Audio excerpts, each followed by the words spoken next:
Muito bem-vindos ao nosso Band Entrevista aqui na tela da Band. Todo sábado pela manhã tem Band Entrevista trazendo sempre convidados e convidadas muito especiais. Aqueles que se destacam na sociedade do Rio Grande do Sul e do Brasil passam aqui pelo nosso Band Entrevista.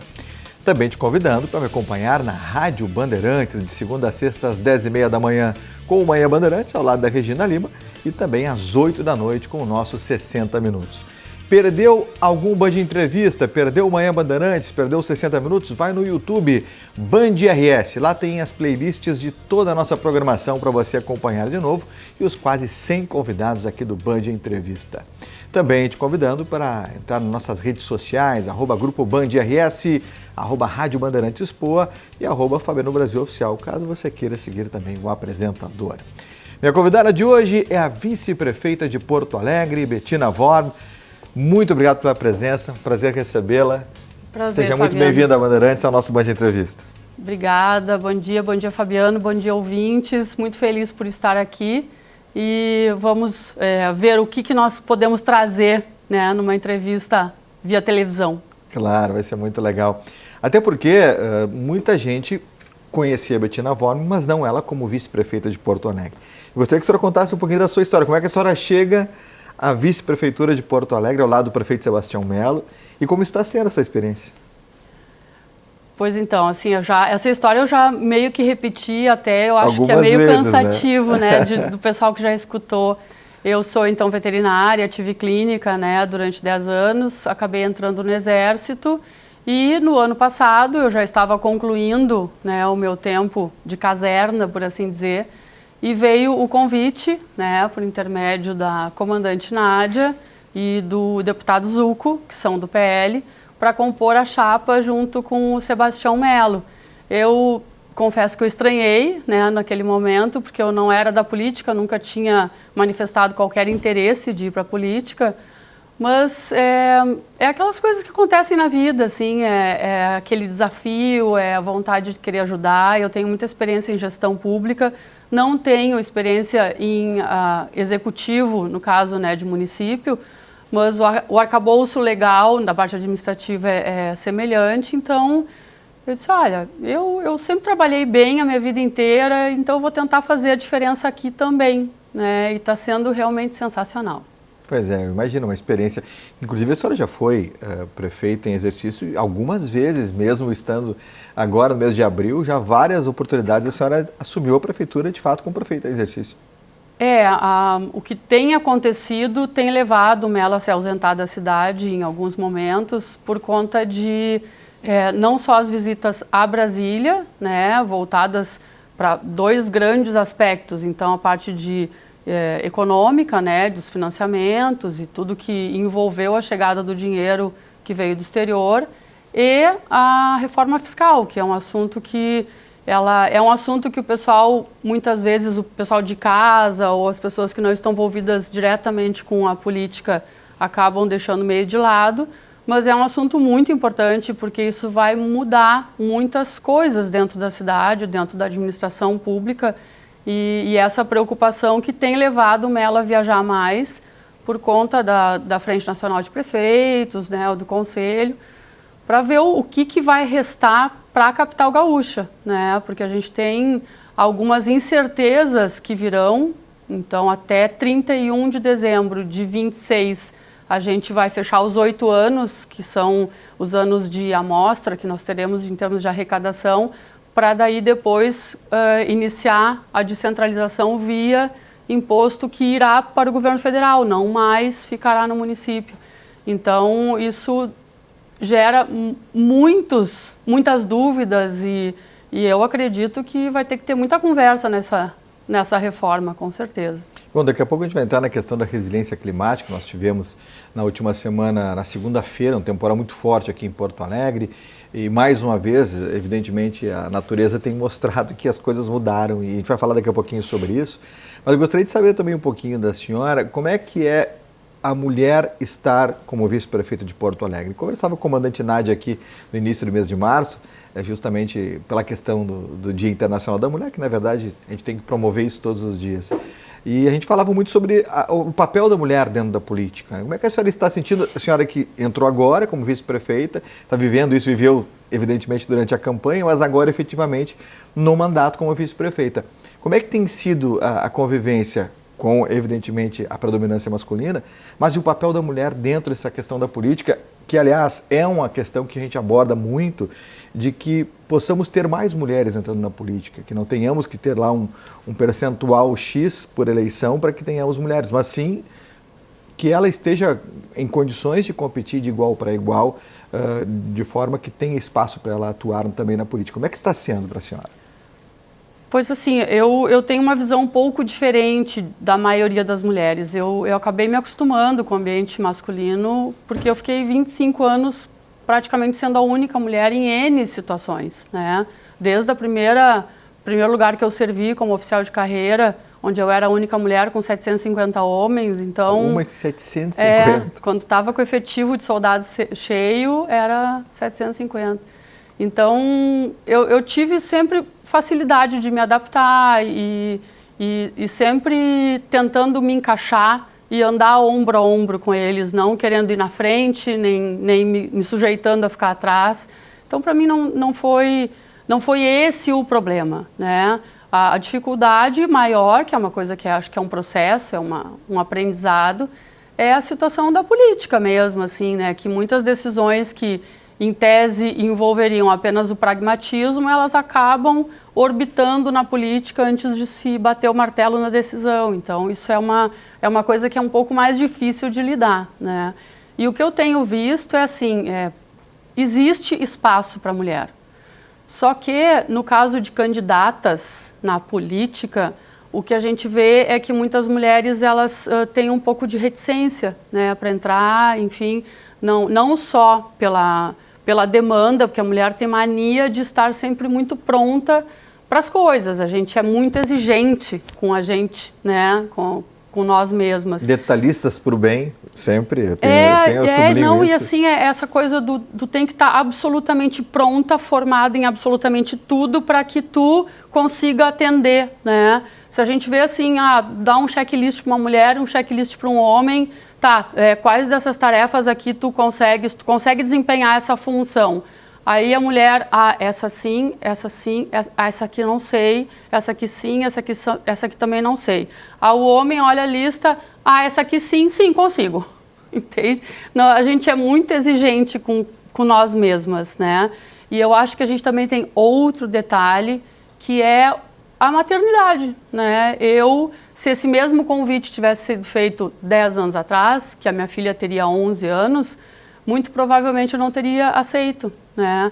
Por eu ser separada, então a demanda de criar um filho é um pouco mais complexa, eu trabalhava, né?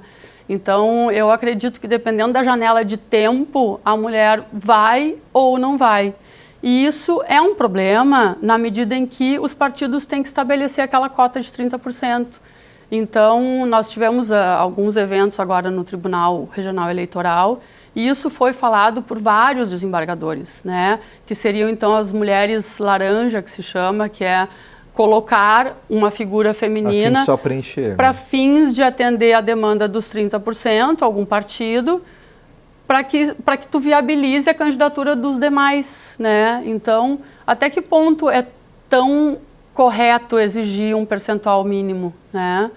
É uma coisa que há de se pensar, eu acho nisso. É uma discussão bem interessante.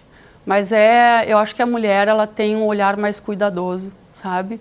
Assim, da coisa pública, da administração. A gente quer atender mais, de uma forma mais eficiente, mais detalhista mesmo, como tu mencionasse. Eu acho que a mulher ela tem um perfil muito bom para a política e se juntar, né? O perfil feminino, com capacitação, com vontade de fazer o correto, eu acho que a gente tem um bom ingrediente para fazer um político excelente. Eu me lembro que a senhora esteve representando o município também na Assembleia de Verão da FAMURS, lá em Capão da Canoa, e eu ouvi de outras mulheres prefeitas felizes em ter lá a nossa vice-prefeita, então prefeita em exercício, representando a capital, e com várias que eu conversei. E isso acaba sendo importante também no sentido de delas sentirem assim, puxa, se eu precisar de Porto Alegre, eu sei que, não que o prefeito Sebastião Melo não fossem as receber, iria receber, mas de serem representadas pela questão feminina, né? Nós tivemos uma reunião semana passada muito legal com o Ministério Público e algumas procuradoras a respeito de algumas pautas que são muito afetas às mulheres, né? Então, envolvendo violência, né, contra crianças. Isso foi muito trazido à tona quando houve aquele incidente em Tramandaí com aquela menina. Então, assim, a gente pretende montar um programa que eu acho que vai ser bem legal, porque vai abraçar Estado, município, a parte do Judiciário, o Ministério Público, e a gente vai conseguir compor uma coisa legal. E muitas mulheres vêm me abraçar do tipo assim, ai, como eu estou feliz de ter uma vice-prefeita mulher, né? Na história é a primeira vez, com certeza, não, isso aí todo mundo sabe, mas assim, como se fosse uma coisa inspiradora, sabe? Do tipo assim, ai, que legal, muito vontade de fazer igual, vontade de seguir passos, né? Então, não deixa de ser legal a gente ter, né, esse poder de inspirar. Virar inspiração. Isso. Eu me lembro que durante a campanha, inclusive, nós conversamos com a senhora no domingo de eleições aqui na cobertura do Grupo Bandeirantes, muitas pessoas mandavam mensagens, puxa, eu quero conhecer mais a candidata a vice-prefeita do então candidato prefeito Sebastião Melo. E nós lhe questionávamos algumas coisas em relação a isso. E em nível estadual, que é para onde a gente está falando hoje também, existe essa curiosidade, né, de saber. E agora, cada vez mais, a senhora tem mostrado, não é mais necessário apresentar tanto, Sim. porque a senhora já tem mostrado seu trabalho como vice-prefeita, como prefeita de exercício algumas vezes. Eu acredito que essa questão ela é muito importante, né, de inspirar realmente, como a senhora tem colocado. E ouvir das pessoas. Eu, na verdade, eu gostaria de ter um dia meio dobrado, ou que eu me clonasse, sabe? Porque eu, às vezes, tenho a sensação de que eu não estou fazendo tudo o que eu poderia dentro daquelas horas, muito embora eu esteja trabalhando 10, 12, teve dia que eu trabalhei 16 horas sem parar. Então, tem toda essa parte dessa agenda externa, né, agenda de contatos, coisas que têm que ser feitas e tal, mas tem toda a parte de agenda interna que envolve gestão, fiscalização e ver as coisas orçamentárias propriamente ditas, né? Essa coisa dos financiamentos, que é um assunto que para mim é muito importante, porque é uma oportunidade de mudar Porto Alegre, né? E muitas vezes a gente tem dificuldade de colocar o dinheiro na ponta da linha para a execução pela nossa falta de agilidade administrativa, que é uma coisa que é peculiar, mas é intrínseca da administração pública, mas assim, faz uma licitação, tá tudo certo, daqui a pouco vem uma empresa, impugna, tu não consegue, tu leva às vezes meses para poder concluir um processo licitatório e isso te atrasa. E aí a gente vai ficando exasperado. E como eu me foco muito nisso, porque é uma coisa que eu sei e gosto de fazer, eu fico assim, gente, eu tenho agenda, eu tenho isso, tenho aquilo, mas eu quero fazer a fiscalização do contrato. Então, é isso. Mas acho que isso faz parte da ansiedade feminina, de querer dar conta de tudo. E, né, a gente é assim dentro de casa, por que a gente não seria assim, né, em outro lugar, na esfera da prefeitura? Exato, assim na questão pública. Eu sempre falo, quando a gente recebe muitas, enfim, demandas, né, de ouvintes, porque meu buraco está aberto lá na minha rua há tanto tempo, e a gente vai atrás de saber o porquê, é porque existe essa burocracia. Às vezes o buraco quem abriu é o DEMAI, aí a SMAN não pode porque passa uma raiz de árvore, enfim, é uma questão burocrática e faz parte do processo para que não se coloque o dinheiro onde não deve ser colocado. Então eu sempre tento explicar para o ouvinte, né, e para a população, que não é por acaso que aquele buraco está aberto, é alguma coisa que está trancando e às vezes a burocracia faz parte disso. E é bom, se tu permite, aproveitar essa janela de tempo para lembrar a população que nos cobram muito o assunto iluminação, eletricidade, né? E assim, a Equatorial, ela até tem alguns serviços que ela, digamos assim, tem transversalidade com a prefeitura. Mas a Equatorial não é nossa, ela não é subordinada a nós, ela não tem, digamos, nós não temos uma ingerência sobre a SCE Equatorial. E boa parte dos problemas que a cidade sofre em relação à rotina e, digamos, consequências de uma atividade de chuva e vento é justamente na parte de fornecimento de energia elétrica. Então, é muito ruim, porque a gente não tem como resolver, ao mesmo tempo em que a gente vê uma dificuldade de cumprir prazos, de atender com rapidez, ou com a rapidez que deveria ser. É uma coisa bem complexa. Nós temos que rever muito, né, essa dinâmica de manutenção da equatorial que está nos trazendo prejuízo para a cidade toda, né? Não é só Porto Alegre aqui, é toda a região metropolitana, enfim. E desde a enchente, a gente tem ouvido o prefeito Sebastião Melo sempre ressaltando que a Serra Equatorial tem como maior cliente Porto Alegre e acaba tendo que estar sempre correndo atrás das soluções. E justamente nessa semana nós passamos por isso e a gente viu aí como tudo aconteceu. E até o prefeito Sebastião Melo, eu tenho que chamar um intervalo, mas ele também tem dito que o sonho dele era que todos os nossos fios fossem subterrâneos. A gente sabe que isso demora muito tempo, o que talvez solucionasse em parte essa questão da eletricidade, principalmente quando tem temporais, onde as árvores acabam derrubando os fios dos postes de iluminação de energia elétrica aqui na nossa capital. Estamos recebendo hoje a vice-prefeita de Porto Alegre, Bettina Worm, aqui no nosso Band Entrevista. Nós vamos para um rápido intervalo, a gente volta para falar de resiliência climática e também a vice-prefeita esteve em Punta Arenas, no Chile, a convite do BID, justamente para trazer investimentos para Porto Alegre, para mudar a nossa cidade. Ela vai falar sobre isso na volta do nosso intervalo. Rapidinho a gente já volta.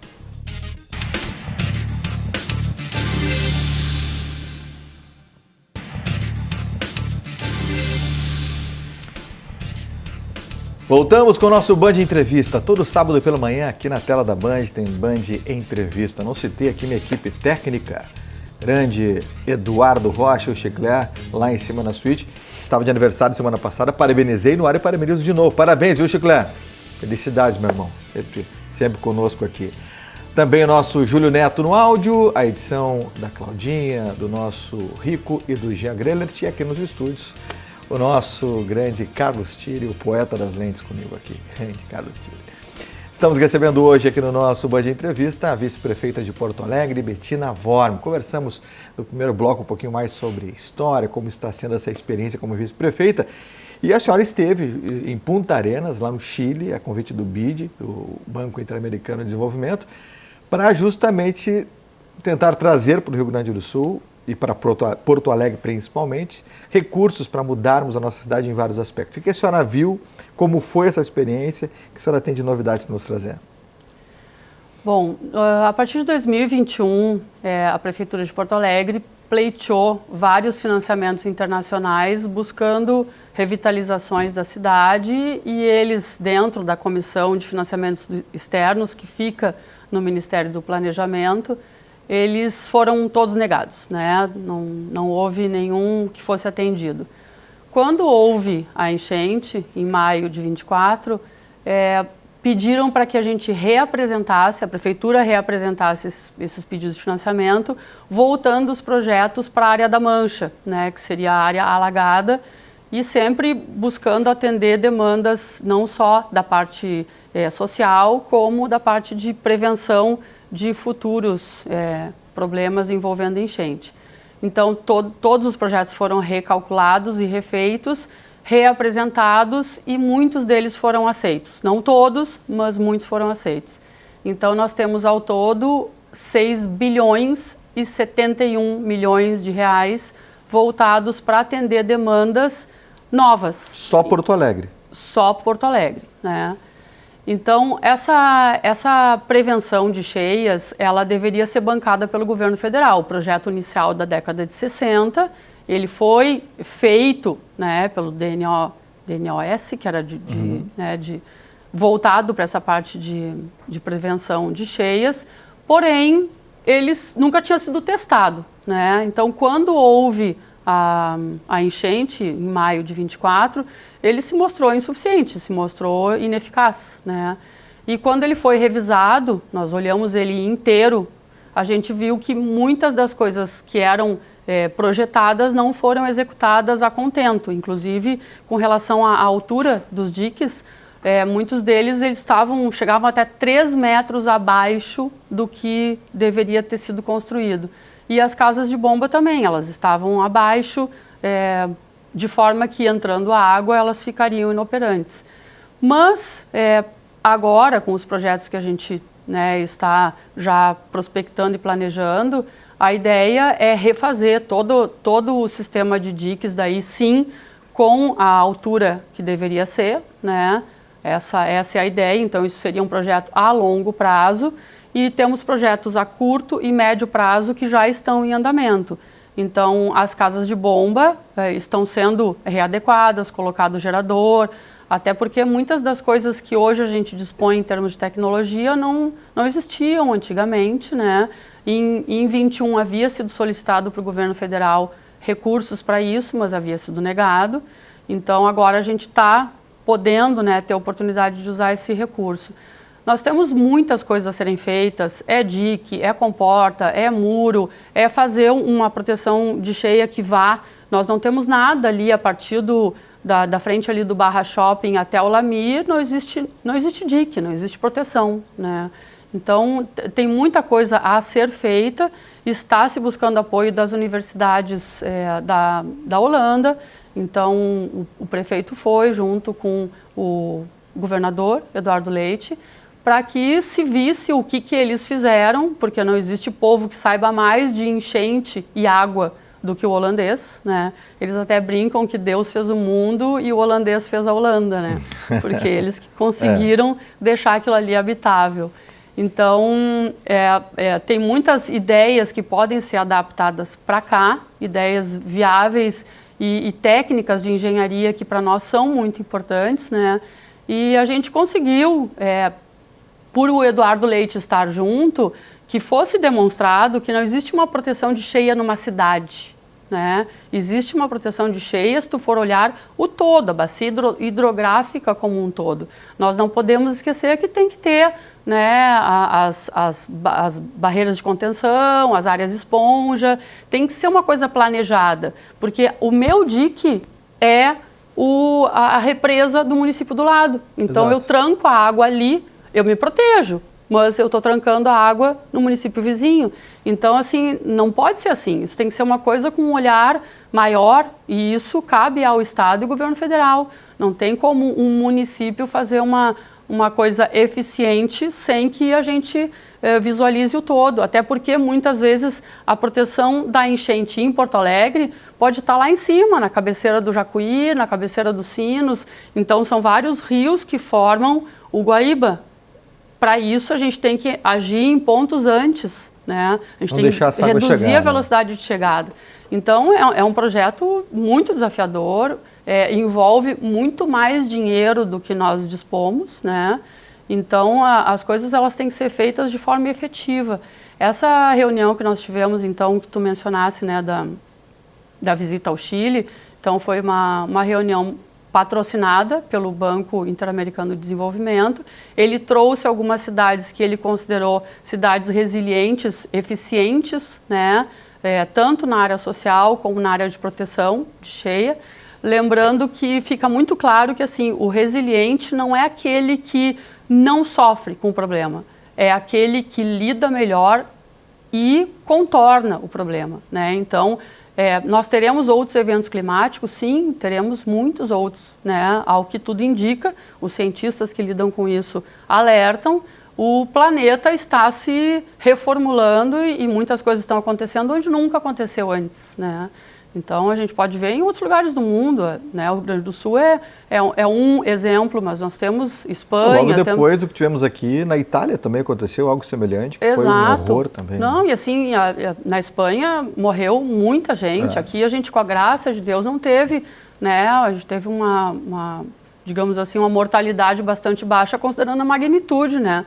Que a gente teve 70% do estado ficou debaixo d'água. Exato. Então, foram muitas perdas econômicas, enfim. E nessa reunião do BID foi muito legal, porque a gente viu como que outras cidades lidaram com o problema, né? Como que elas fizeram com relação à população, principalmente aos que mais precisam, a população mais vulnerável, né? Então, é legal tu ver o que dá para fazer. Porque muitas vezes um país mais rico, ele tem uma solução que para nós é inviável, né? Mas nessa reunião específica foi bom porque as cidades de amostra, com os problemas que foram trazidos, eram cidades muito parecidas com a gente, assim, então com uma população não tão desenvolvida em termos, né, de acessos, né, de recursos, e foi realmente muito legal, assim. Se tiver outra, me convidarem e o banco pagar, eu vou com certeza. É importante que você estava me dizendo que o BID convida e paga as contas. A Sim. senhora foi sozinha, inclusive, a fim de evitar gastos, indo justamente ao convite do BID. Exato, porque eles pagavam, o convite era para uma pessoa, então eu ia pagar a passagem e hotel para uma pessoa. A segunda já não, então não, eu vou sozinha, né, e foi bem legal. E até assim, olhando por esse olhar feminino, tinham representados, né, do Brasil, tinha Niterói e Curitiba, e todas as mulheres que estavam a convite do BID representavam o Brasil, eram só mulheres. Olha que legal. Não teve homem que participou. Não sei se foi uma coincidência ou o quê, mas estava bem representado o Brasil. Com certeza. Vice-prefeita de Porto Alegre, Bettina Worm, minha convidada de hoje aqui do Band Entrevista. Muito obrigado pela sua presença. O programa, quando é bom, passa rápido, viu? Obrigada pelo convite. E graças aos convidados, evidentemente. O programa passou muito rápido. Muito obrigado. Sucesso frente à nossa vice-prefeitura, por vezes como prefeito em exercício, mas trabalhando todos os dias, isso é muito importante. Sucesso. Muito obrigada. Obrigada a todos e um bom dia. Muito obrigado. E obrigado a todos que acompanharam o nosso Band Entrevista aqui na tela da Band, neste sábado pela manhã. A gente volta na próxima semana com mais uma edição inédita, recebendo meu querido amigo João Antônio Porto, diretor do Teatro São Pedro, para contar histórias desse palco icônico do nosso estado do Rio Grande do Sul. Tem muitas histórias para contar. Infelizmente ele fechou, mas fechou o Teatro São Pedro para uma grande ocasião, para uma grande oportunidade. O Teatro São Pedro vai ser reformado. Nós vamos saber tudo isso na próxima semana aqui no nosso Band Entrevista, que volta, portanto, na semana que vem. Muito obrigado a todos pelo carinho da audiência. Fiquem com Deus. Cuidem-se. Tchau, tchau.